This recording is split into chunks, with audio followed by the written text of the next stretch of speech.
हाँ दोस्तों, आइए हम आईटीआई की वर्स ऑफ कैलकुलेशन का दूसरा चैप्टर को अध्ययन करने जा रहे हैं। आइए आपको हम अध्ययन करके आपको बताते हैंगे, है ना, और समझाते जाते हैं साथ में।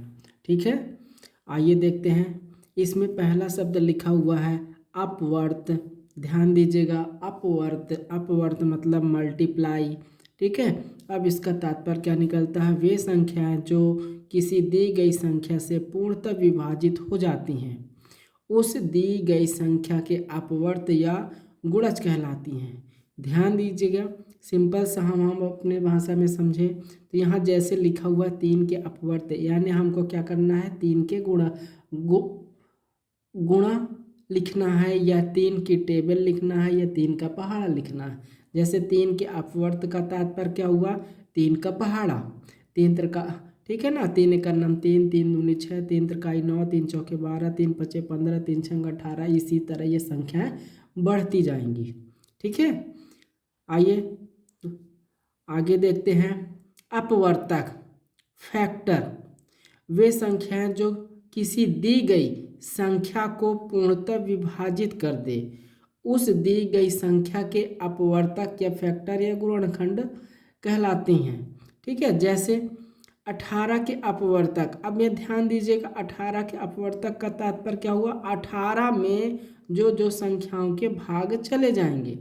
जैसे यहाँ देखिए, 18 में 1 का भी भाग चला जाता है, 2 का भी भाग चला जाता है, 3 का भी चला जाता है, 6 का भी चला जाता है, 9 का भी चला जाता है, और 18 का भी चला जाता है। ठीक है ना, जैसे 1 के पहाड़े में 18 बार जाएगा, 2 के पहाड़े में 2 नैया 18 जाएगा, 3 के पहाड़े में 3 छंग 18 जाएगा, 6 के पहाड़े में 6 त्रिक 18 बार भाग जाएगा, 9 के अपन जब भाग करेंगे तो 9 दूनी 18 आता है, और 18 एक का 9 18, यानी सभी से भाग चला जाएगा 18 में। ठीक है गा?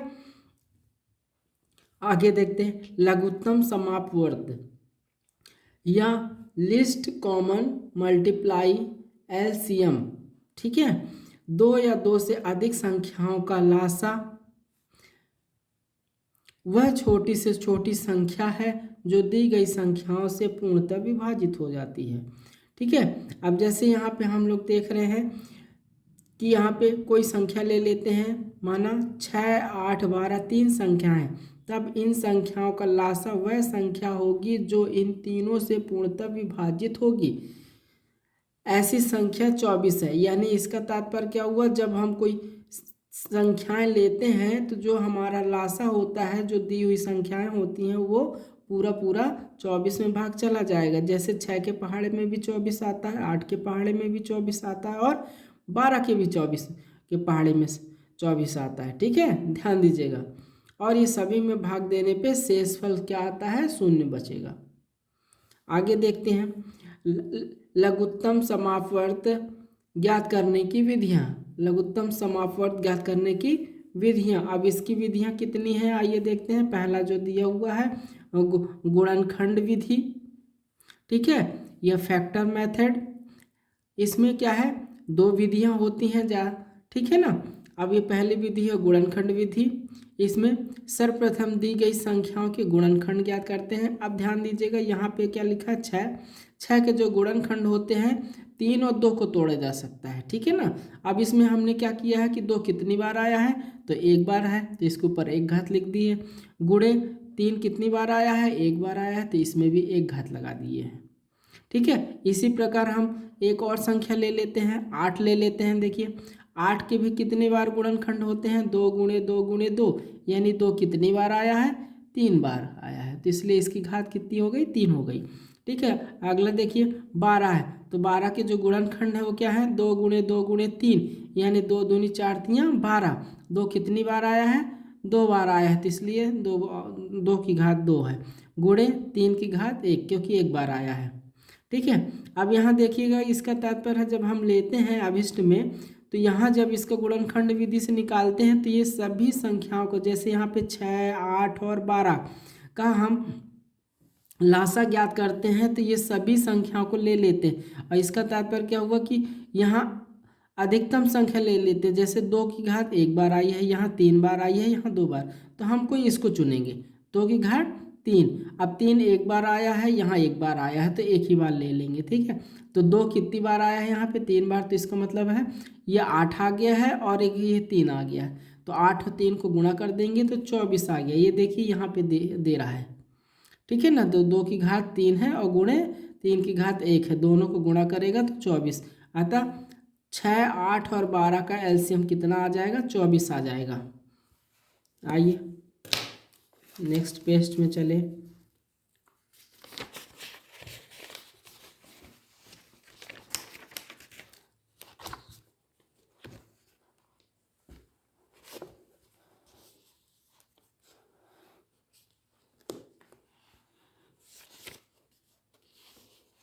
अब यहाँ देखिए भाग विधि, ठीक है। अब यहाँ भाग विधि देखिए। भाग विधि में क्या होता है, जैसे हमारे पास ये जो संख्याएं दी हुई हैं 16, 24, 36 और 54, ठीक है, ध्यान दीजिएगा। तो यहाँ पे हम क्या करते हैं, इन सभी को एक लाइन में क्रमशः कर लेते हैं और इसमें ये शर्त होती है कि कम से कम जो संख्याएं दी हुई हैं जो हम भाग करेंगे यानी भाजक जो होगा उसमें कम से कम 2 संख्याएं अवश्य कटे, ठीक है, या भाज्य जाए। तो यहाँ पे देखिए हमने 2 चुना है, 2 से हम 16 को भाग दे रहे हैं तो जा रहा है, 24 में भाग दे रहे हैं तो जा रहा है, और 36 में भी दे रहे हैं तो जा रहा है, और 54 में भी दे रहे भाग जा रहा है, ठीक है ना। तो यहाँ देखिए 2 अट्ठे 16 और 2 एक अन्नम 2, 2 दूनी 4, ये भी कट गया। 2 एक अन्नम 2, एक हासिल बचा, इसको दे दिए तो 2 अट्ठे 16, ये भी कट गया। और यहाँ 2 दूनी 4, एक हासिल दे दिया तो ये 14 हो गया, 2 सत्ते 14 कट गया। इसी तरह ये देखिए कट रहा है सभी, लास्ट में क्या बच रहा है ये। अब ये सभी का हम टोटल कर लेते हैं। इस तरह हमारा ये भाग विधि के द्वारा यहाँ हमारा अभिष्ट लघुत्तम प्राप्त हो जाएगा, ठीक है। अब यहाँ महत्तम समापवर्तक, हाईएस्ट कॉमन फैक्टर, इसे शॉर्ट में हम मासा लिखते हैं और अंग्रेजी में जो है SCE कहते हैं या SCF भी कहते हैं, ठीक है। अब यहाँ पे देखिए इसमें ज्ञात करने की भी 2 विधियां हैं हमारे पास, ठीक है। इसकी परिभाषा देख लेते पहले। वह बड़ी से बड़ी संख्या जो दी गई संख्याओं को पूर्णतः विभाजित कर दे, उन संख्याओं का मासा हाईएस्ट कॉमन फैक्टर कहलाता है। यहाँ पे 3 संख्याएं ले रहे हैं 12, 18, 24 में यदि 6 से भाग दिया जाए तो शेष फल शून्य बचता है।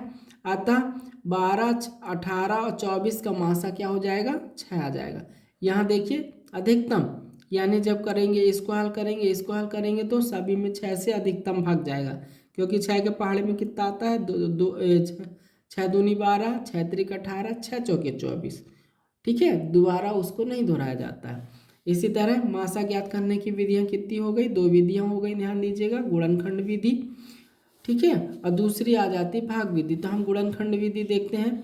यहाँ पे गुणनखंड विधि जब हम देखते हैं तो गुणनखंड विधि द्वारा प्रोसेस वही है जो लघुत्तम में हम करते हैं कि पहले 12 का निकाल लेते हैं, फिर 18 का गुणनखंड कर लेते हैं, 24 का गुणनखंड कर लेते हैं। देखिए सभी में इनने कर लिया हैगा यहाँ, ठीक है। अब यहाँ देखिएगा जब यहाँ दे दिए तो 2 गुणे 2 गुणे 3। अब यहाँ भाग देखिएगा जो यहाँ पे हम, क्योंकि अब क्या देख रहे हैं, मासा ज्ञात कर रहे हैं, तो यहाँ पे हमें यहाँ 3 संख्याएं दी हैं, तीनों में ही कॉमन निकलना चाहिए। तो यहाँ देखिए ये आ गया। यहाँ देखिए 2 कितनी बार आ रहा है? 1 बार आ रहा है, ठीक है का। 3 कितनी बार आ रहा है? 1 बार आ रहा है, इसमें 2 बार आ रहा है। 24 में जब हम देख रहे हैं तो 2 3 बार आ रहा है, पर हमको 1 बार लेना है, यहाँ भी 3 आ गया। तो देखिए 2 और 3 तीनों संख्याओं में दिख रहा है, इसलिए इसका मासा जो होगा हमें 3 दूनी 6 यानी 6 प्राप्त होगा, ठीक है।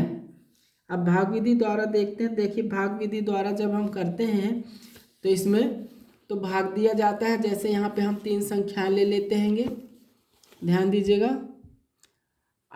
12, 18 और 27। इसका जब हम भाग करते हैंगे तो यहाँ पे हम 2 संख्याएं ले लेते हैं। जैसे यहाँ देखिए 12 और 18 ले लिए। अब इसमें हम भाग कर रहेंगे, है ना। छोटी संख्या से बड़ी संख्या में भाग देते थे, कितनी बार जा रहा है, देखिए एक बार जा रहा है, ठीक है ना।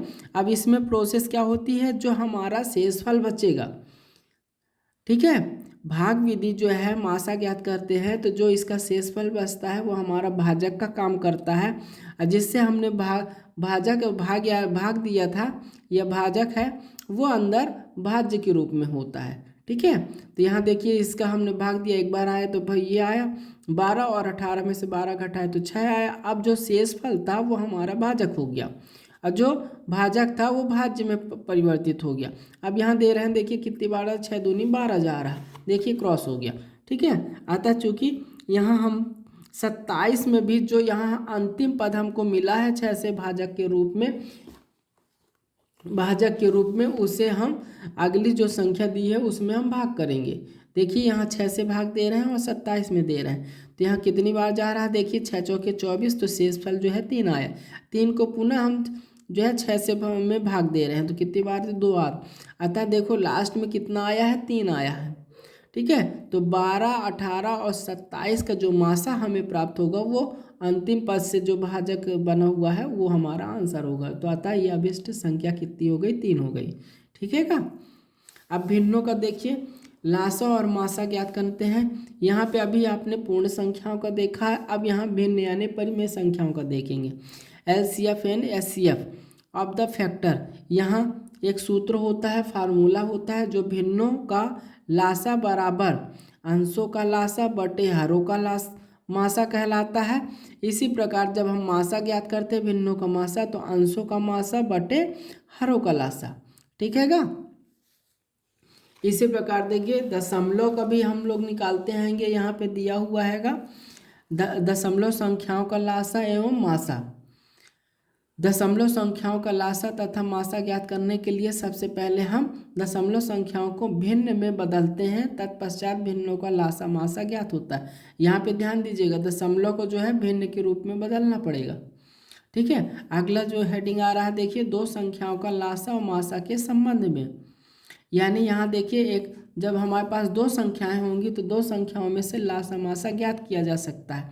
यहाँ देखिए दो संख्याएं A और B है और लासा मासा A और B है, तो यहाँ इसका ये फार्मूला हो जाता है, दो संख्याओं का गुणनफल बराबर लासा और मासा का गुणनफल। ये अंडरलाइन कर लीजिएगा और ये सूत्र लिख भी लीजिएगा, ठीक है। जब हम हल करने जाएंगे तो हमें इसकी ज़रूरत पड़ेगी। आइए और आगे देखते हैं।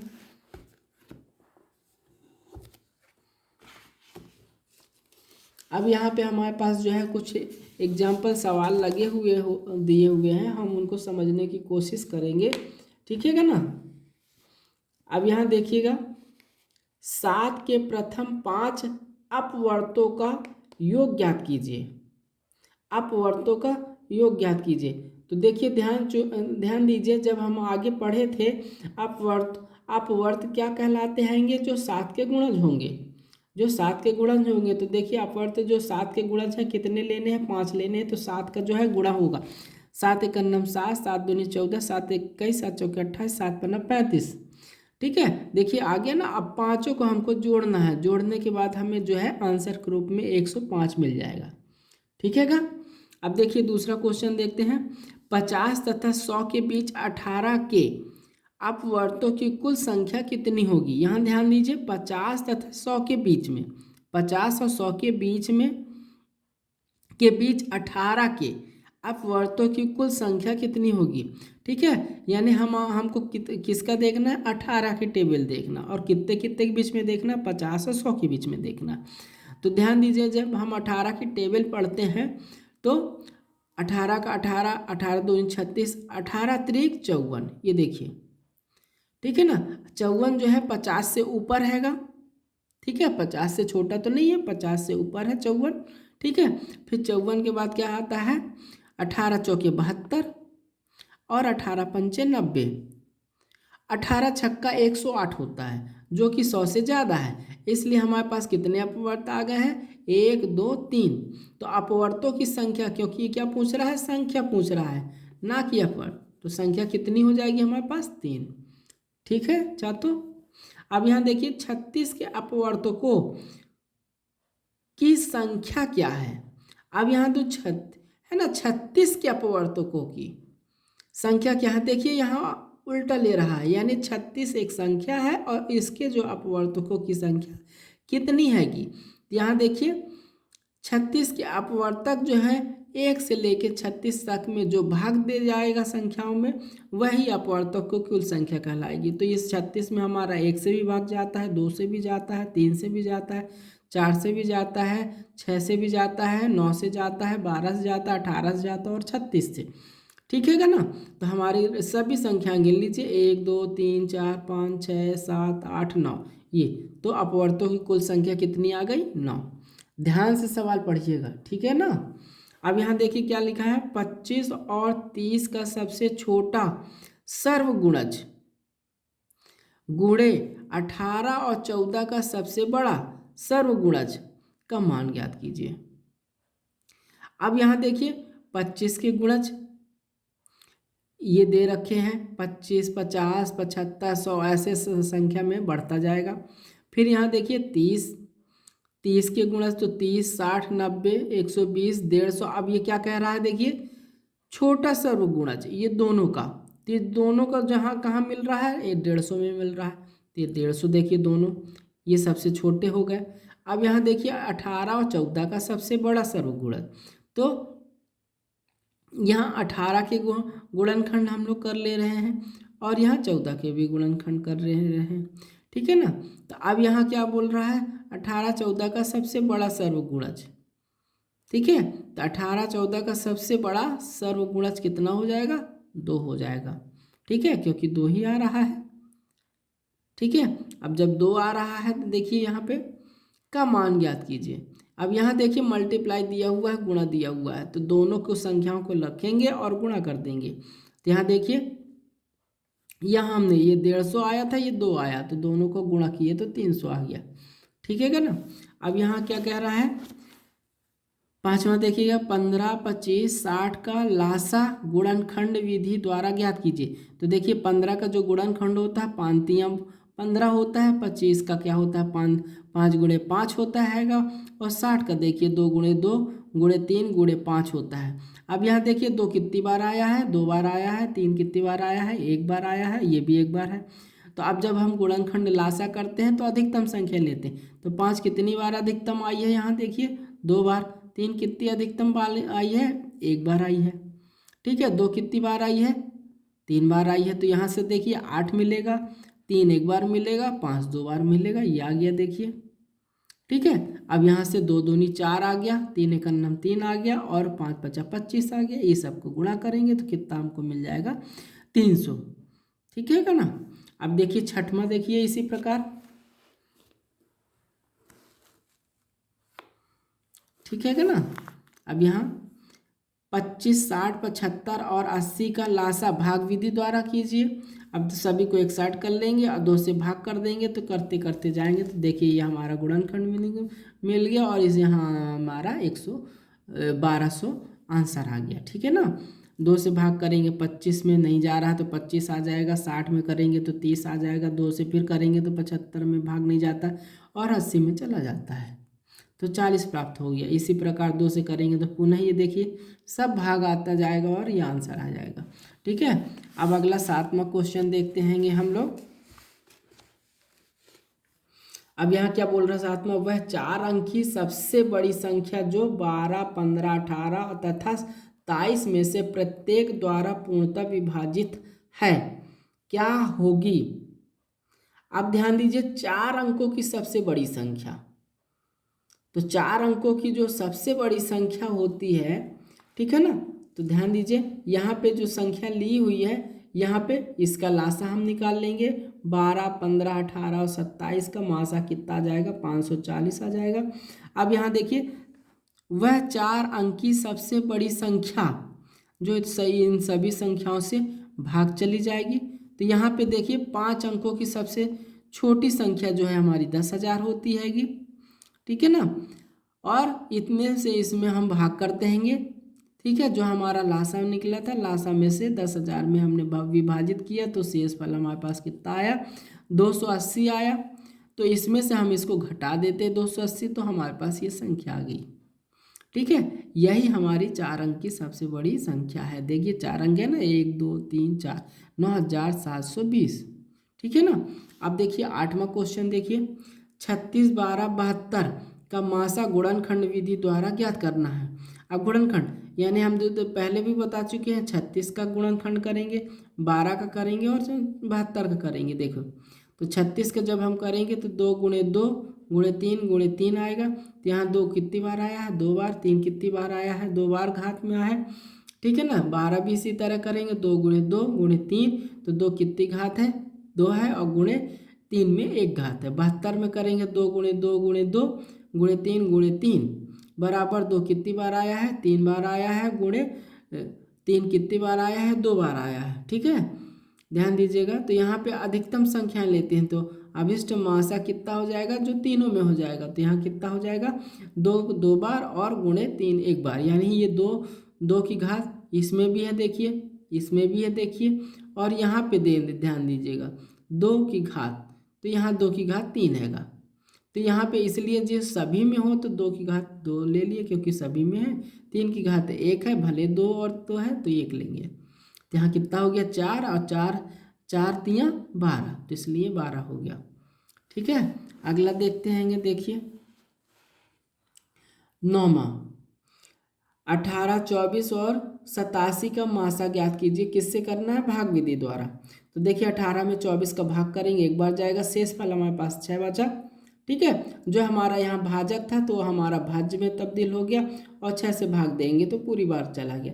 तो इसका लास्ट में 6 है, तो इसलिए हम 87 में भी भाग देंगे। तो हमने देखा यहाँ पे 6 का नम 6, फिर इसके बाद 2 ले लिए, फिर यहाँ पे उतार लिया 7 27 हो गया। 6 का पहाड़ा पढ़ रहे हैं कि 27 से ज़्यादा ना हो। ठीक है, 6 चौके 24, ये गया बच्चा 3।